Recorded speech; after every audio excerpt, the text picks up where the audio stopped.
Hello everybody, my name is Sniper's Fun, and welcome you all back to my next video here in my RWBY theories, speculation, and prediction series of videos.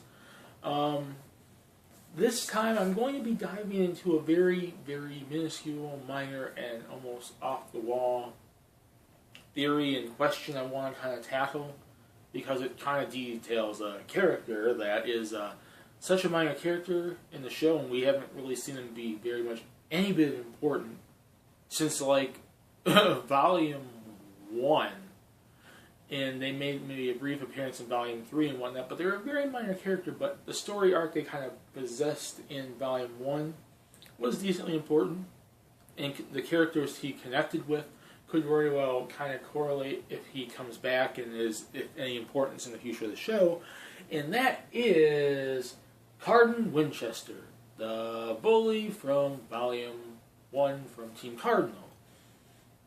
Now, people probably don't really care for this character. He was very minor. Not just, the fact that he was a minor character, but a lot of people really didn't like him for being the bully character and kind of being a douche and all this other stuff about Cardin. But, I kind of wanted to detail this question because it would be kind of an interesting topic to talk about in terms of if he comes back in the story or not. And my question I want to kind of slightly theorize and slightly speculate on today is going to be, will Cardin get redeemed? Because the only thing we know about Cardin is he came into the school, he was kind of a jerk, a douche, he bullied John, he bullied Velvet, he bullied a lot of different people, and his only slight, getting kicked to the ground and kind of getting, for his bullying was during the field trip with the jelly stuff, and John never hurt my friends again, and John stands up because he's going after Pyrrha, and so on and so forth. And we didn't really see too much of him after that. He kind of got knocked down a peg after being such a douche at the beginning and picking on John all that time and just acting like quite literally a jackass. And we haven't seen much. And after Volume 1, his relevance in the show went.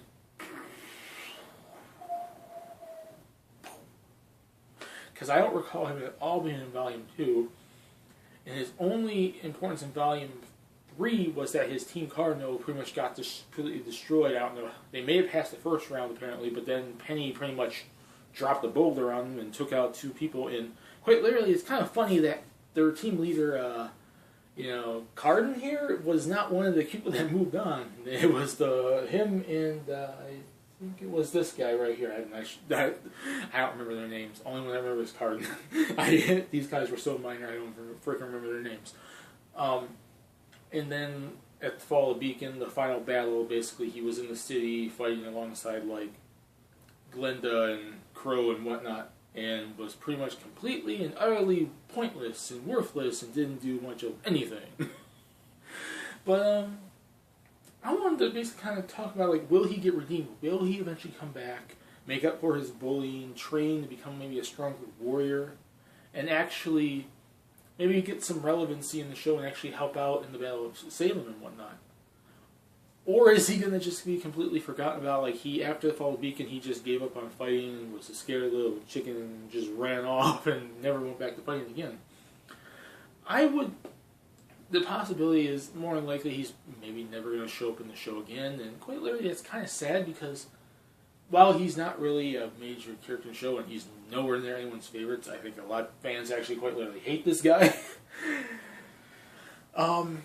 It would be cool if they went with the story of him being that bully-esque character that picked on Jean and Velvet and whatnot, and he was probably, he probably comes from a lineage just like Jean.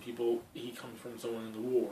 Maybe, I wouldn't be surprised if all these people come from someone in the war. They all wear, old medieval, armor, which quite literally is kind of weird because they're, the only people that do something like that.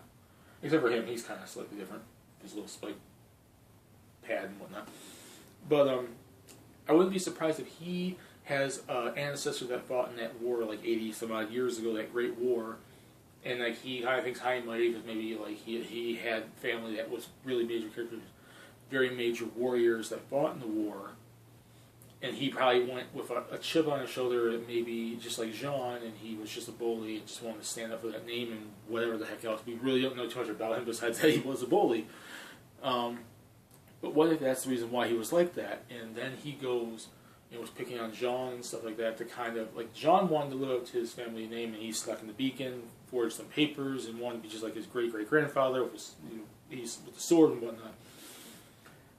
Cardin probably is almost from a similar background, obviously, besides forging his documents and whatnot. Like, he went to school and he probably was related to someone from the war. I'm going to be surprised the majority of the students that we basically see were related to someone from the war. That was like 80 some odd years ago, before the events of this story. 80, 90 some odd years ago. And it's like, and that's probably where his armor comes from and whatnot too, and he just wants to be a warrior too, and he just is kind of a complete dick. But it's like, he's the bully character, and quite literally, we've seen in a lot of different works of fiction these bully characters that eventually kind of redeem themselves. These bully characters that kind of, eventually become quite good, and they learn from their mistakes and so on and so forth. And if he's just not completely forgotten about and doesn't just completely get written out of the show because he wasn't in Volume 4, which makes freaking sense. There's no reason why he should have been in there. Like, if he's just not completely written out, I could see him being brought back, and he's that bully character that wants to redeem himself. Oh, I was a douche, and I did this and that because I wanted to kind of live up to my great-grandfather's name, probably like Jean wanted to. And he just went about it a different way instead of being like trying to be a hero. He just kind of was a complete douche to everyone because he thought he was high and mighty because probably someone in the war and whatnot. He just kind of had a chip on his shoulder of like maybe who he was related to or so on and so forth, but yada yada yada. And he's that eventual character that he's seen how weak he was. He wasn't that great of a warrior. He couldn't beat the robots and whatnot at the end of Volume 3. The little we saw of him. And he was kind of completely pointless. And his strength that he probably saw in himself, or like how good of a warrior he was, or huntsman or whatever, probably his morality and his thoughts about himself probably went completely nosedive down at that point. If he comes back, I could see him, and I think it'd be cool because I really would like to see it be like the bully that redeems himself. And he kind of makes up for how much he picked on like Velvet and Jean and everybody, and how much of a douche he was, by working to improve himself as a huntsman, to fight alongside like RWBY and Jean and the rest of the forces against Salem, and eventually he comes back in the show, a more well-trained soldier, more well-trained huntsman that kind of does want to redeem himself, and he wants to make it up to Jean for being such a bully to him, and just kind of, just wants to move on with his life and maybe do better with himself than what he did at Beacon. Because, like I said before, fictional characters that are like bullies do quite literally, there's a lot of them that redeem themselves. And that kind of story arc, seeing like the bully character kind of redeem himself, become like a good guy that wants to help out, is a good story arc, and I could see them doing it. Case in point, the major one that's at least coming to my mind right now would be Flash Thompson from the Spider-Man franchise. He used to be the biggest bully and jerk to Peter Parker, but he was such a fan of Spider-Man, and then he eventually becomes Agent Venom, and he gets turned around and becomes a good guy that wants to help people, because it's kind of weird how they have him. He's like the bully character, but he believes in like superheroes and helping people, but yeah, he was a bully of Peter Parker, which quite literally he was a fan of the alter ego, whatever. And then he eventually becomes Agent Venom and becomes his own superhero, his own way of helping people, and he gets the strength and the power to actually do it himself. What if they did that with Cardin? And I just think that would be such an interesting story arc they can go with. If he eventually comes back, behind the scenes he trains a little bit, he comes back, like maybe like RWBY has to start up like RWBY's army, or, think like Harry Potter, Dumbledore's army, like when they had to protect Hogwarts from Voldemort's forces, and everyone just stands together. Like all these different soldiers, all these different huntsmen and huntresses from around the different kingdoms and the world of Remnant come together, and this happens later on in the series when Salem's forces are about to take over, and it's this big battle that's going to happen. He comes back and he goes to Jean like, I'm sorry for how much of a bully, how I was to you. I've been training this while. I want to help. Where can I help? And it's a very minor theory, and I'm going off of Jack Diddley nothing. And this is probably one of the theories I've done recently that has no correlation with anything in Volume 4.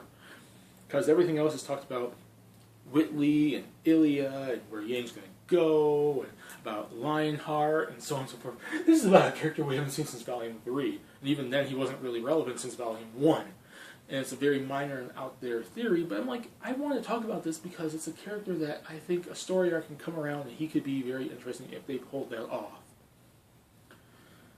And then that's basically my thoughts on the matter. I want to see him come back and he kind of gets his redemption, he redeeming himself by becoming more of a good huntsman warrior that wants to, and he wants to kind of make up for his past mistakes of bullying Jean and everything, and how he went about, his time being a huntsman and its beacon and whatever. So that's about it. And now I want to ask all you guys, put in the comment section what you guys think. Do you think Cardin is going to get redeemed? Do you think they will bring him back and redeem him? Or do you think he's just going to be a character that's written off the show entirely because of how minor he was? Because he hasn't been relevant in like 3 volumes. And I don't see him, if they don't bring him back, he's not going to be relevant anytime soon. So, yeah, put in the comments what you guys think and discuss it there. Let's have fun and talk about this character that practically nobody likes.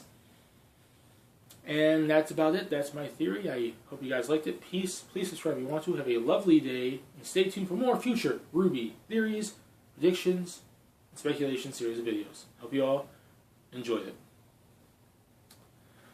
Or quite literally, he could probably be joining Salem and be a complete douche once again.